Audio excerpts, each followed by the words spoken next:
Bueno, gente, acá ya tengo la llave prácticamente restaurada.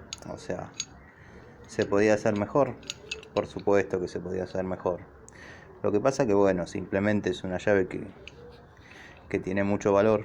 Al menos para mí, ¿no? Tiene mucho valor porque con esta empecé a trabajar en mi oficio de la plomería.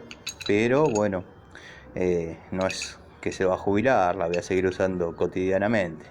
Simplemente quería sacarle un poco de óxido y que siga siendo funcional, ya que pese a ser una llave china, que muchos me decían que no valía la pena comprarla, hace 20 años que está conmigo y se la aguanta como el primer día. Simplemente eso, frenarle un poquito el envejecimiento y pasar el bajón dominguero que hasta ahora es terrible. Así que bueno, espero estén bien, les deseo una excelente tarde noche y bueno, gracias por el video.